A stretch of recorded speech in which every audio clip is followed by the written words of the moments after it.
Alright guys, Original Gamers here. I'm bringing you a card discussion video, the first ever on my channel, and I really, I came across these a couple cards, and I started really thinking how amazing some of them are, and one of them in general that was is considered broken, at least from what I heard whenever it first was released, and how much I disagree with that fact, and a card that's ran in a lot of meta decks that everyone knows is good.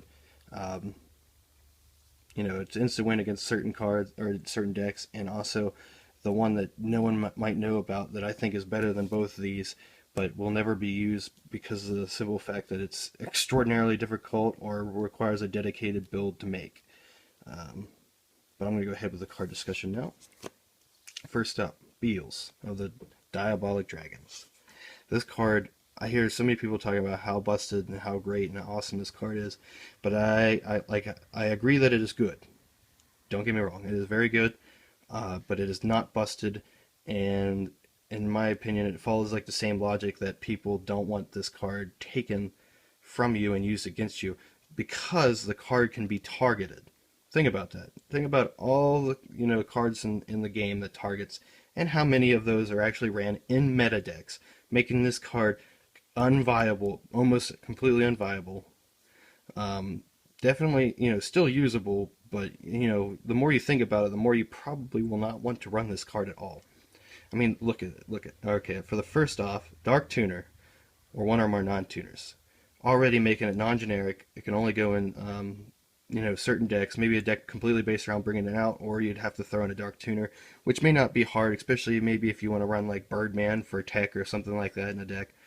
Um, that requires a Dark Tuner. Maybe decent and might maybe Black Wings. Don't quote me on that. But it cannot be destroyed by battle or by card effects. That is fantastic. That means it gets around Dark Hole, Mirror Forest, Torrential, uh, Bottomless.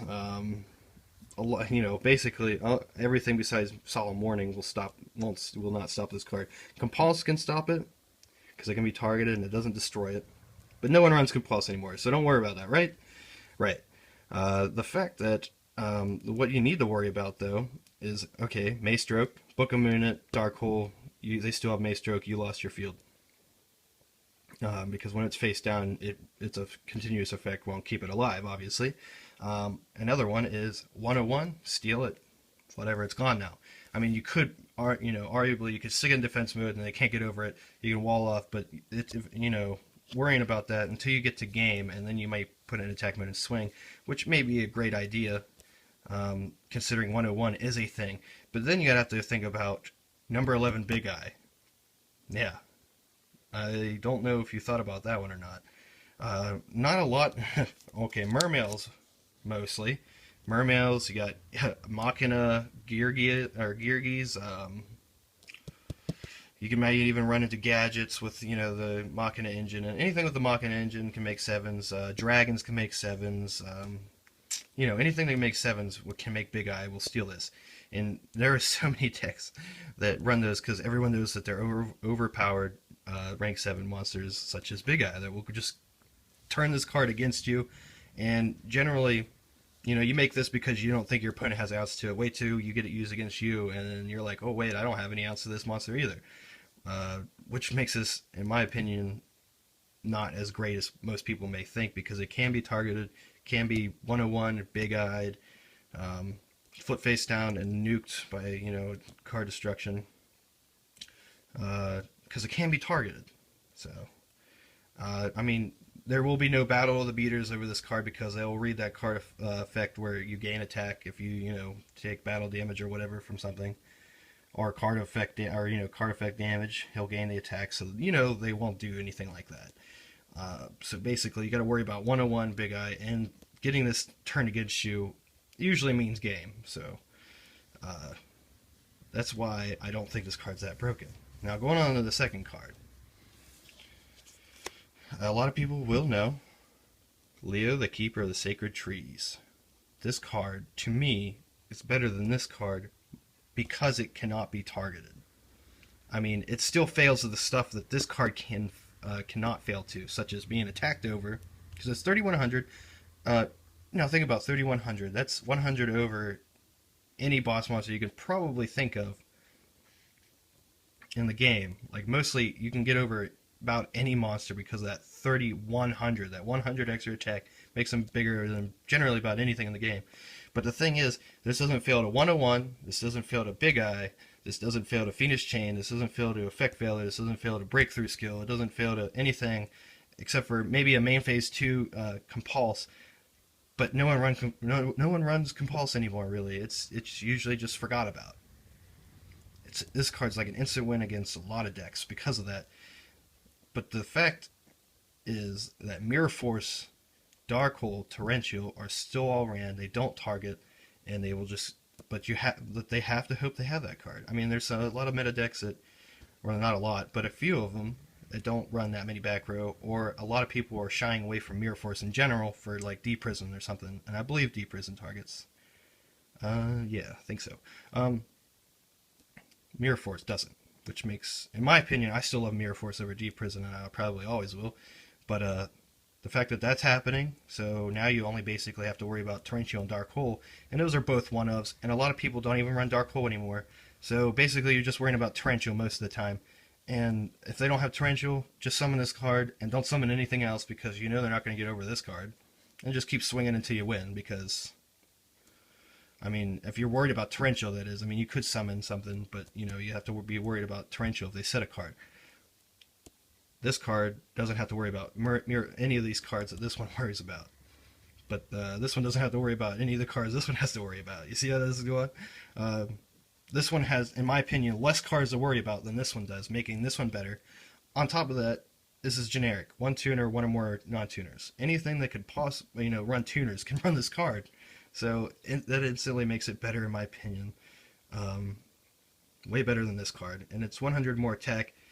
Although no one will ever play the beater game with this one because of his effect to raise his attack over theirs, And also, he can't be destroyed by card battle, so it doesn't, like, no one will ever try to run this one over, but that's exactly what people will do with this.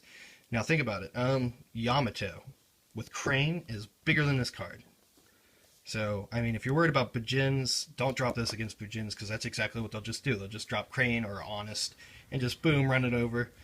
Whereas this one would not even have to worry about that at all, so that would make that better in that matchup. But that's just Bujins, I mean, or anything that can run Honest, honestly. Or, yeah, Honest, honestly. Yeah, those are the things you have to worry about. Now I'm going to go on with my next card that is, in my opinion, better than Leo. But the fact that he can't, he's even harder to bring out than this guy. This one requires Dark, this one's generic, and this one requires a dedicated build. So basically you have to make a deck capable of summoning this card and run cards that will make the deck inconsistent just to make this card. Which is exactly why you'll never see it except for in like random rogue or even just random fun decks people make. Which is CXYZ Coach Lord Ultimate Trainer. I'm sure there's a lot of people that hasn't even heard of nor seen this card. And you want to know why? Let's see if I can zoom in here. It takes 4 level 9 monsters. 4 level 9 monsters. And now you're just thinking, how the hell, But answer is simple. You run the rank up cards. If you already thought of that before I said that, you're ahead of me. But, yeah. You need rank ups to make this card even possible. But, okay, now let's read this card text. This card cannot be targeted by card effects. Instantly. This comes to mind. It's the same exact thing. Except for it doesn't have the weakness of your opponent during your main phase 2, which is a weakness to this card. But it's not even that big of a weakness because it's only during your main phase 2, not your opponent's. But it can still be targeted in that main phase 2, where this one is completely unable to be targeted ever. There's no main phase 2 clause to make it weaker. It's just it cannot be targeted. And an added bonus is whenever this card has an XYZ material, or monster has an XYZ material, it gains this effect. Once per turn, you can detach one XYZ material from this card, draw one card, and reveal it. Then if it was a monster, inflict 800 to your opponent. Okay, now that already makes up for... Basically, you're going to make your rank 8, and depending on what deck you're running, it may be a -1. But in like Gimmick Puppets, you basically, you bring your jury doll out from the graveyard, and then you can special summon your Magna doll, or already have something on the field. It's pretty much a minus for any deck to make a rank 8. Then you have to use this card. That's another minus, alright? But then you can make this card. And then his effect, you detach a material, draw a card. It makes up for one of the minuses that you took from making the rank 8 and using this card. So you're now just a -1, and next turn, generally this card will live because it cannot be targeted, and it is a complete beast, unless they have Dark Hole. Will live, and you'll get to draw another one, making up for the other minus. And then, even then, if you have this card in your graveyard and you make another rank 8, this card gets added back to your hand, just erasing the minus altogether. So if you do that next turn, like making an 8 and adding this back to your hand after you drew for the turn, and then you use his effect to draw again, you're basically at a +1 now. So it's fantastic. The fact that you have to make a deck based around making rank 8s while running these two cards, or one or the other. These are the only ones that I know of that can make this card. So that's, and this one in my opinion is the best. I mean, this one's good if you're running against people that run XYZ decks, but this one helps a lot more because if it's in your graveyard, make a rank 8, you add it back to your hand. I already described that in one of my videos, but back to this card. Okay, let's look at Leo. We're going to compare these two because they're basically the same, except for he gets to draw and this one doesn't do anything else. So we already went over the fact that he can't be targeted ever. This one can be targeted in your main phase 2, which sucks. This one can't. This one gets to draw a card. This one doesn't. This one also burns. This one doesn't. This is 3,800 attack. This is 31. Now think about 38. Yamato is no longer an issue. They make a 3,600 attack Yamato to try to swing. You're 200 attack bigger than it.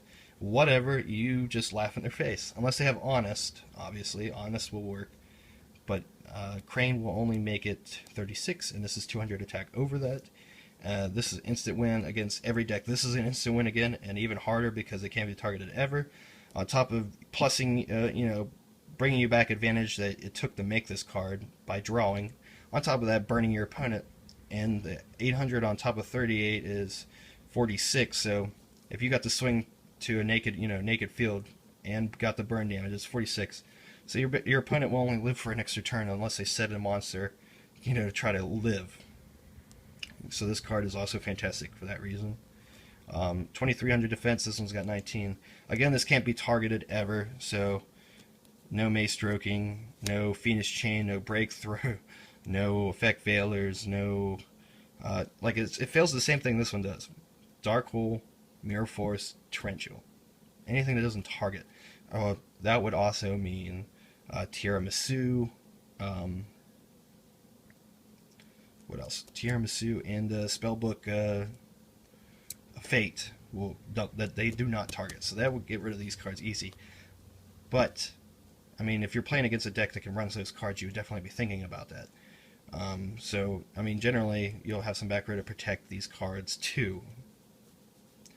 But in my opinion, these two are altogether way better than this card, simply because they can't be targeted, and they only have to worry about basically one card in the deck, because a lot of people, like I said, are shying away from Mirror Force. They don't run Compulse. A lot of people don't even run Dark Hole anymore, but some do. So you got to worry about Dark Hole and Torrential, basically. Mirror Force is slowly becoming a non-issue, so that makes these cards better, and it makes this card not as good because the more mass removal non-targeting cards makes this, in the meta will probably make this card way better and these cards less, not as good. But as of right now, the mass removal's lower. A lot of people running Deep Prison instead of Mirror Force. Torrential will probably still be ran, and Dark Hole's probably not really ran at all. So it instantly makes these cards become better. Of course, meta shifts will make these cards stand out more. But this card, in my opinion, is the best one out of all of them. But the fact that you need a rank up deck to make it makes them unusable. So making these two cards stand out. This card, in my opinion, is better than this card. Right as of now. I mean, this could eventually get better. But as of right now, like I said, mass removal is down to a very minimum, so that makes this card way better than this. but you know, as a switch, because Effect Veiler, Phoenix Chain, Breakthrough Skill, Lance. I mean, you'd have to have Breakthrough Skill or Phoenix Chain you before you Lance you. But even yeah, Lance would stop that effect from working. What am I talking about? Uh, yeah, like I said, Phoenix Chain, Breakthrough Skill, 101, Big Eye, you know, just takes care of this card, whereas they can't take care of this card. So think about that. I want you guys to let me know what you guys think about these cards and which one do you guys favor out of all these. And that's all I have to say about these cards. Uh, Thank you guys for watching. Rate, comment, and subscribe. And press the like button. It's free, easy, take you 1 second. I just want to, know that you guys like my videos, or instead of disliking them, I would like you to actually leave a comment on why you don't like them before you hit the dislike button. But everyone has their own opinion, and a lot of people probably don't like to talk, or there's just trolls. But Original Gamers out, guys. Thank you for watching.